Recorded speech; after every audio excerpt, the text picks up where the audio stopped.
Olá, querido amigo e irmão, querida amiga e irmã. Sejam todos muito bem-vindos ao nosso canal Universo da Mulher.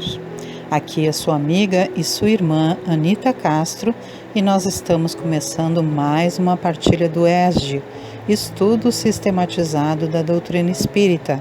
Nós estamos vendo o tomo 2 e a nossa aula de hoje é a aula de número 14, sob o título Necessidade do trabalho, tendo como objetivo específico analisar o trabalho sob o enfoque de sua necessidade para o progresso humano e espiritual. Então, como eu sempre faço, meus queridos, quero convidá-los para que vocês não esqueçam de curtir esse vídeo, porque o algoritmo do YouTube vai compreender que esse material é importante para nós e vai partilhar com outras pessoas. E é o que nós queremos, não é mesmo? Alcançar o maior número de pessoas possível com este material abençoador de nossas vidas, de nosso intelecto e especialmente de nosso espírito que é eterno. Então, colabore com o canal Universo da Mulher, me estimulando a continuar trazendo esses conteúdos abençoadores e especialmente espalhe essa ideia, curtindo aqui e compartilhando com outras pessoas que você sabe que gostam de assuntos espíritas e espiritualistas. Nós vamos então agora à leitura da nossa aula, do material do tomo 2 aqui, e vamos posteriormente então tecendo breves comentários como sempre faço, sempre guiada pela intuição da espiritualidade maior. Ok, meus queridos? Então vamos à nossa leitura.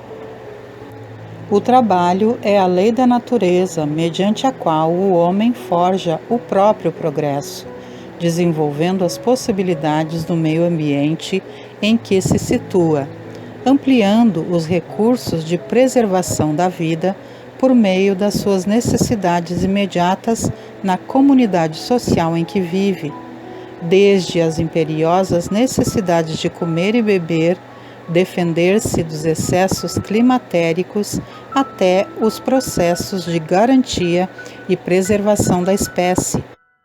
Pela reprodução, o homem vê-se coagido à obediência à lei do trabalho. Sendo assim, o trabalho se impõe ao ser humano como uma necessidade, porque é um meio de aperfeiçoamento da sua inteligência. Sem o trabalho, o homem permaneceria sempre na infância, quanto à inteligência. Por isso é que seu alimento, sua segurança e seu bem-estar dependem do seu trabalho e da sua atividade. Em compensação, ao extremamente fraco de corpo, outorgou Deus a inteligência, mas é sempre um trabalho. O trabalho, entendido como lei da natureza, é das maiores bênçãos de Deus no campo das horas. Em suas dádivas de realização para o bem, o triste se reconforta, o ignorante aprende, o doente se refaz, o criminoso se regenera. É o guia na descoberta de nossas possibilidades divinas, no processo evolutivo do aperfeiçoamento universal. Nele, a alma edifica a própria casa, cria valores para a ascensão sublime. Os espíritos orientadores nos esclarecem que o trabalho do homem visa duplo fim: a conservação do corpo e o desenvolvimento da faculdade de pensar, o que também é uma necessidade e o eleva acima de si mesmo. O trabalho, em tese, para o ser em processo de evolução, configura-se sob 3 aspectos principais: material, espiritual e moral. Através do trabalho material, propriamente dito, dignifica-se o homem no cumprimento dos deveres para consigo mesmo, para com a família que Deus lhe confiou, para com a sociedade de que participa. Pelo trabalho espiritual, exerce a fraternidade com o próximo e aperfeiçoa-se no conhecimento transcendente da alma imortal. No campo da atividade moral, lutará simultaneamente por adquirir qualidades elevadas ou, se for o caso, por sublimar aquelas com que já se sente aquinhoado. Devemos considerar, porém, que não basta se diga ao homem que lhe corre o dever de trabalhar. É preciso que aquele que tem de prover a sua existência por meio do trabalho encontre em que se ocupar, o que nem sempre acontece. Quando se generaliza a suspensão do trabalho, assume as proporções de um flagelo, qual a miséria. Refletindo a respeito desse assunto, entendemos que os conflitos sociais representam uma das principais causas de sofrimento do mundo contemporâneo. Na verdade, é bem sabido que a maior parte das misérias da vida tem origem no egoísmo dos homens, desde que cada um pensa em si antes de pensar nos outros e cogita antes de tudo de satisfazer aos seus desejos. Cada um naturalmente cuida de proporcionar a si mesmo essa satisfação a todo custo e sacrifica sem escrúpulo os interesses alheios, assim nas mais insignificantes coisas como nas maiores, tanto de ordem moral quanto de ordem material.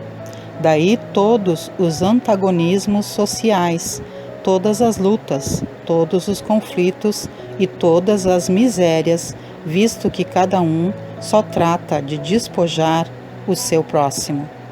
Os conflitos sociais não resolvidos ou incorretamente administrados podem gerar uma situação de pobreza generalizada e todas as suas consequências calamitosas.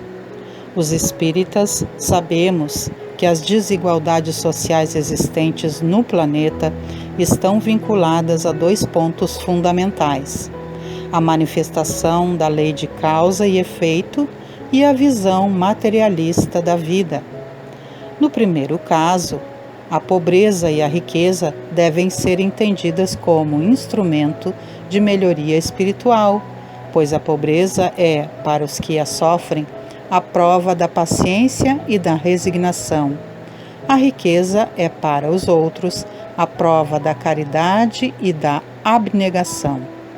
A visão materialista da vida, alimentada pelo orgulho e egoísmo, estimula a permissibilidade moral, causa do relaxamento dos usos e costumes sociais. As pessoas tornam-se indolentes e omissas, nada fazendo para impedir ou minimizar o estado de sofrimento material e moral reinante ao seu derredor. As desigualdades humanas trazem implicações de ordem econômico-social, em geral decorrentes da má distribuição de rendas, permitindo-se que uma minoria humana viva em abundância e uma maioria sofra os rigores da pobreza e da miséria. Uma sociedade estabelecida sob essas bases está marcada pelos contrastes sociais estimuladores do desemprego, da violência e da miséria. A ciência econômica procura remédio para isso no equilíbrio entre a produção e o consumo. Esse equilíbrio, porém, dado seja possível estabelecer-se, sofrerá sempre intermitências, durante as quais não deixa o trabalhador de ter que viver. Há um elemento que se costuma fazer pesar na balança e sem o qual a ciência econômica não passa de simples teoria. Esse elemento é a educação. Não a educação intelectual, mas a educação moral. Não nos referimos, porém, à educação moral pelos livros, e sim a que consiste na arte de formar os caracteres a que incute hábitos, porquanto a educação é o conjunto de hábitos adquiridos. Considerando-se a aluvião de indivíduos que todos os dias são lançados na torrente da população, sem princípios, sem freio e entregues a seus próprios instintos, serão de espantar as consequências desastrosas que daí decorrem? Quando essa arte for conhecida, compreendida e praticada, o homem terá no mundo hábitos de ordem e de previdência para consigo mesmo e para com os seus, de respeito a tudo o que é respeitável, hábitos que lhe permitirão atravessar menos penosamente os maus dias inevitáveis. A desordem e a imprevidência são duas chagas que só uma educação bem entendida pode curar.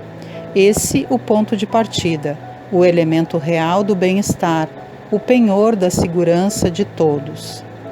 Não podem os homens ser felizes se não viverem em paz, se não os animar um sentimento de benevolência, de indulgência e de condescendência recíprocas, numa palavra, enquanto procurarem esmagar-se uns aos outros.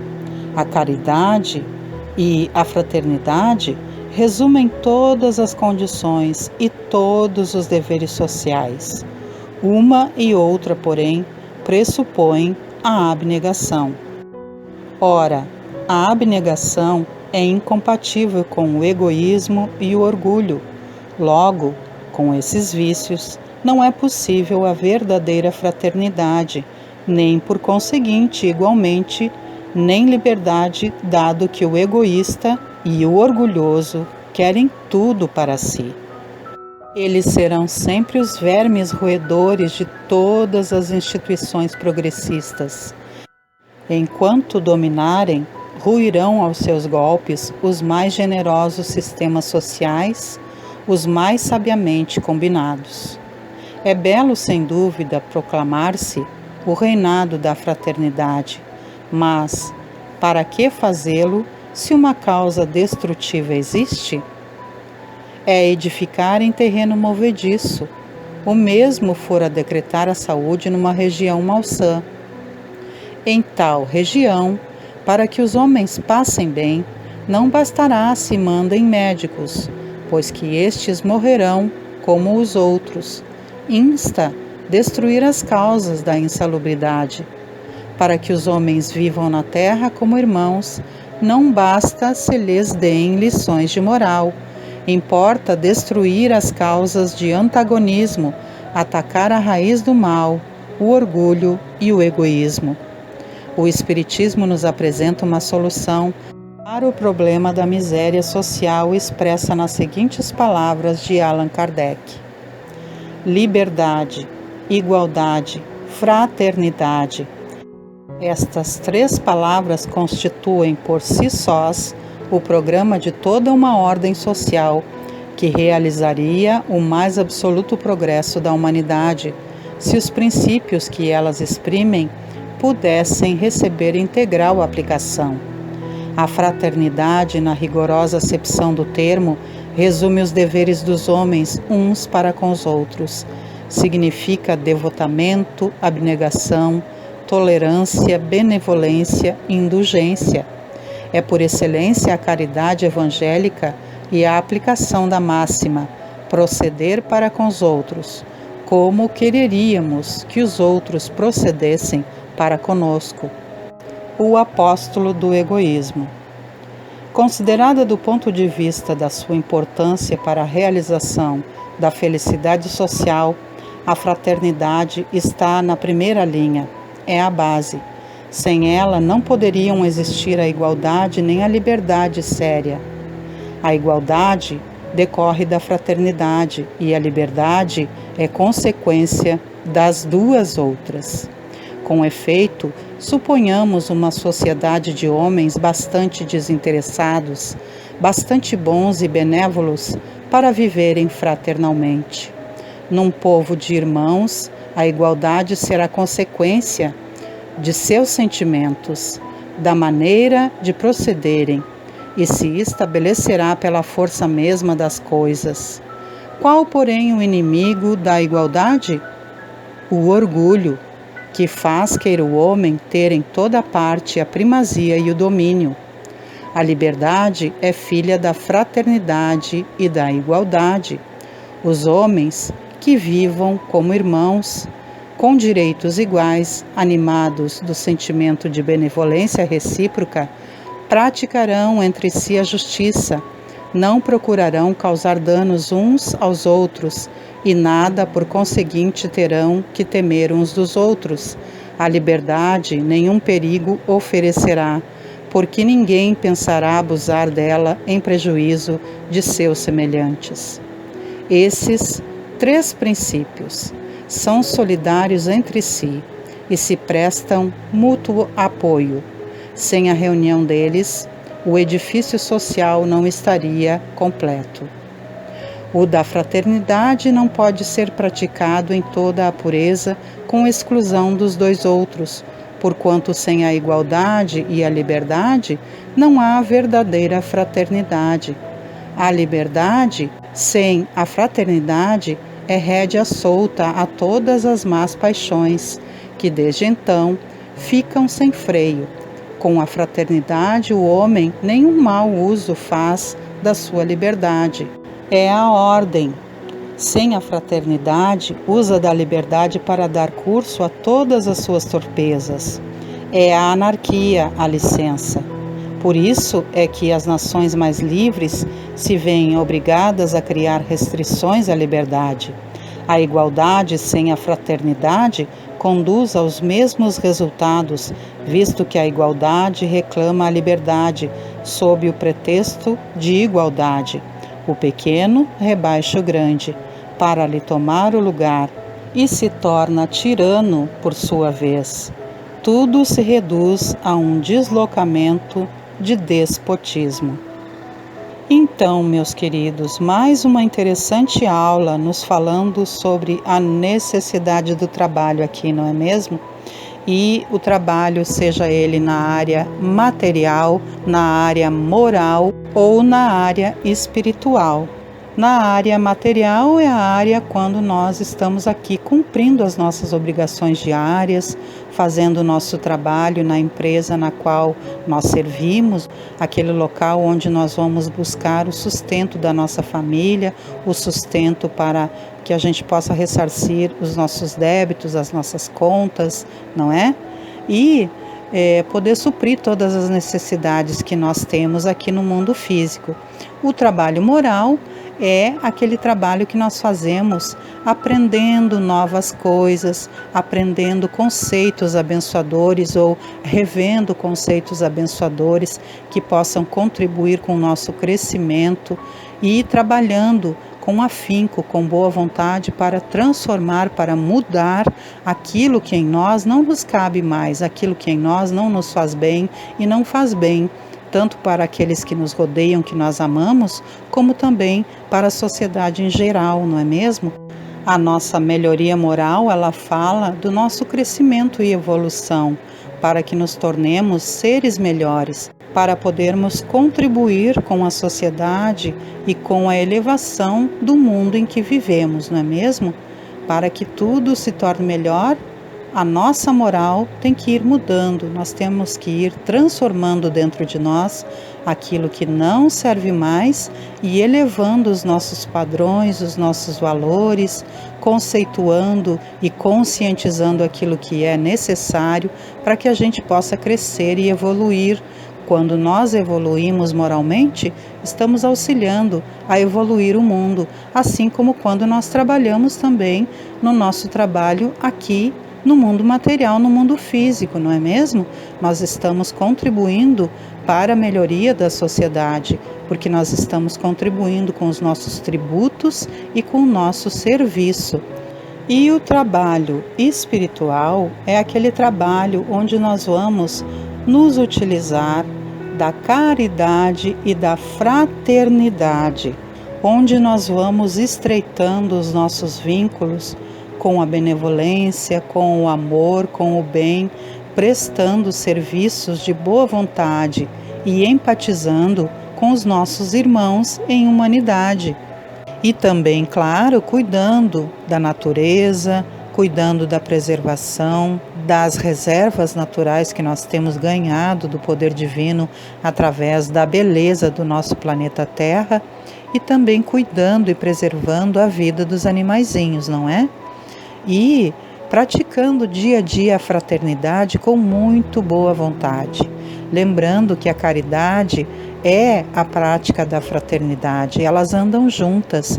Isso vai gerar uma liberdade para todos nós, porque nós vamos considerar o nosso direito como o direito do irmão de igual forma, em igualdade.